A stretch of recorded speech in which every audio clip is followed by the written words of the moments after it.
भाजप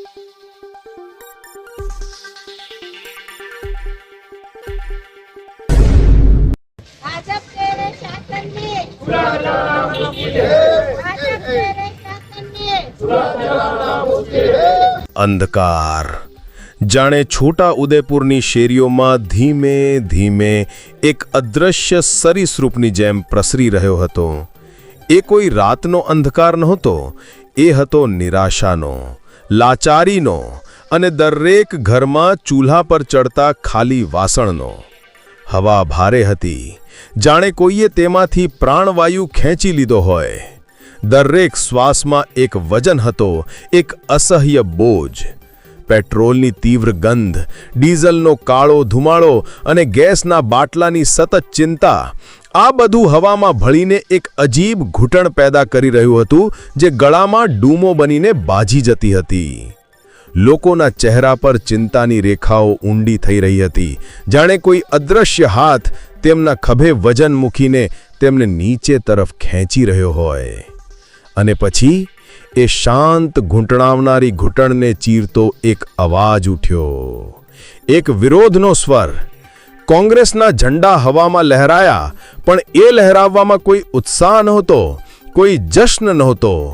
એમાં એક થાક હતો, એક ગુસ્સો હતો, જે લાંબા સમયથી દરેકના હૃદયમાં દબાયેલો હતો, જે હવે જ્વાળામુખીની જેમ ફાટવા તૈયાર હતો.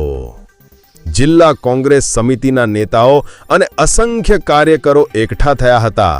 તેમના ચહેરા પર સત્તા ગુમાવવાનો રંજ ન હતો, પણ દેશની આ દયનીય હાલત પરનો તીવ્ર આક્રોશ હતો.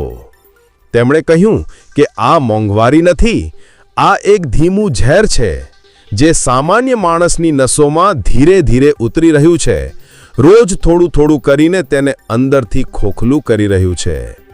તેમણે આક્ષેપ કર્યો કે લોકોની કમર તૂટી ગઈ છે. આ કોઈ કહેવત નહોતી, એ એક કડવી, નિર્મમ હકીકત હતી. રસ્તા પર ચાલતા દરેક માણસની ઝૂકેલી કમરમાં એ દેખાઈ રહ્યું હતું, દરેક ઘરના બજેટમાં એ દેખાઈ રહ્યું હતું. સરકાર ક્યાં છે?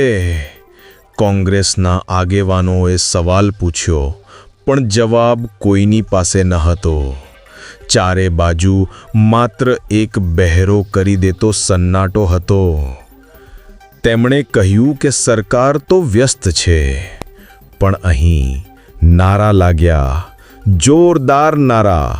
પણ એ નારામાં કોઈ આશા ન હતી, એમાં એક ચેતવણી હતી, એક દર્દ હતું. મોંઘવારી ઘટાડો, સરકાર જવાબ આપો. આ શબ્દો હવામાં ઓગળી રહ્યા હતા, જાણે કોઈ સાંભળનાર જ ન હોય. તાલુકા સમિતિના હોદ્દેદારો, આગેવાનો અને અસંખ્ય કાર્યકરો બધા એક જ અવાજમાં બોલી રહ્યા હતા. તેમણે માંગ કરી, તાત્કાલિક પગલાં ભરવાની માંગ, કારણ કે હવે પાણી માથા પરથી વહી રહ્યું હતું. લોકોની સહનશીલતાનો અંતિમ કિનારો આવી રહ્યો હતો. ગેસનો બાટલો હવે ઘરનું બજેટ નહીં, પણ ઘરનો વિનાશ નક્કી કરી રહ્યો હતો. પેટ્રોલ અને ડીઝલના ભાવ હવે માત્ર મુસાફરી મોંઘી નથી કરી રહ્યા, પણ જીવનની ગતિને જ થંભાવી રહ્યા હતા. શાકભાજીથી લઈને દૂધ સુધી દરેક વસ્તુના ભાવ આસમાને પહોંચી ગયા હતા. આ વિરોધ પ્રદર્શન માત્ર એક રાજકીય ઘટના નહોતી, એ હતું એ દરેક સામાન્ય માણસના દબાયેલા અવાજનું પ્રતિબિંબ, જે રોજ સવારે ઉઠીને એ જ ગણતરીમાં ખોવાઈ જાય છે કે આજે ઘર કેવી રીતે ચાલશે. આ એ દરેક પિતાની વેદના હતી, જે પોતાના બાળકને સારી જિંદગી નથી આપી શકતો. આ એ દરેક માતાની ચિંતા હતી, જે ખાલી ડબ્બાઓ જોઈને નિસાસો નાખે છે. આ એ યુવાનનો ગુસ્સો હતો, જેના સપના મોંઘવારીની આગમાં બળીને રાખ થઈ રહ્યા હતા. છોટા ઉદયપુરની ધરતી પર એ દિવસે માત્ર નારા નહોતા ગુંજ્યા, એ દિવસે ગુંજી હતી સામાન્ય જનતાની પીડા. અને એ પીડાનો અવાજ એટલો ઊંડો અને સત્ય હતો કે તેને દબાવવું કોઈ પણ સરકાર માટે અશક્ય હતું. પ્રદર્શન પૂરું થયું, લોકો વિખરાઈ ગયા, પણ એ સવાલો હવામાં તરતા રહ્યા. એ અંધકાર વધુ ઘેરો બનતો ગયો અને એ ઘેરા અંધકારમાં એક નવી સવારની રાહ જોવાઈ રહી હતી. એક એવી સવાર જ્યાં મોંઘવારીનો રાક્ષસ ખત્મ થઈ જાય. પણ એ સવાર ક્યારે આવશે અને આવશે પણ કે નહીં, એ કોઈ જાણતું નથી. આજ રોજ ગુજરાત પ્રદેશ કોંગ્રેસ સમિતિના આદેશ અનુસાર છોટાઉદેપુર જિલ્લામાં કોંગ્રેસ સમિતિ દ્વારા જે અત્યારે ભાજપના સરકારમાં મોંઘવારીનો ભાવ જે સામાન્ય જનતા ઉપર પડી રહ્યો છે એનો અમે આજે વિરોધ કરવા માટે અહીંયા ભેગા થયા છીએ.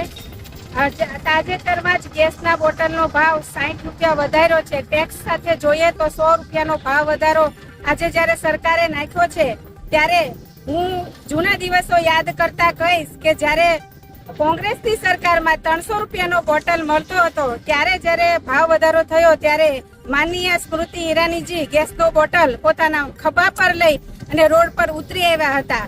તો આજે જ્યારે ગેસનો બોટલ 1100-1200 રૂપિયા થઈ રહ્યો છે ત્યારે શું એ ભાજપ સરકારની મહિલાઓને અથવા તો સરકારની આંખ નથી ખુલતી? એમને ખબર નથી પડતી કે ભાવ વધારો શું છે?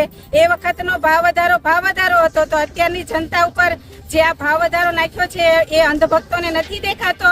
અને ખાસ મારે એવું કહેવાનું કે મોદીજી કહેતા છે કે મારી બહેનો કંઈ પણ થાય તો મને પત્ર લખજો. તો આજે બહેનો નહીં બનેવીઓ પણ રડી રહ્યા છે, કેમ કે ગેસનો બોટલ આજે એમને ભરાવા જવાનું ખિસ્સું જ્યારે ખાલી થાય છે ત્યારે એમના આંખમાં પણ આંસુ આવે છે.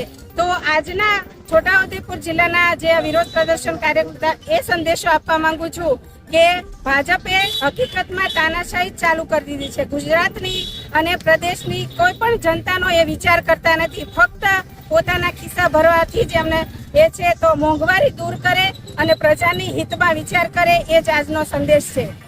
આવી જ તાજી, સચોટ અને વિશ્વસનીય સ્થાનિક માહિતી સૌથી પહેલા મેળવવા માટે અમારી ઈ ક્રાંતિ ન્યૂઝ ચેનલને આજે જ સબસ્ક્રાઇબ કરો.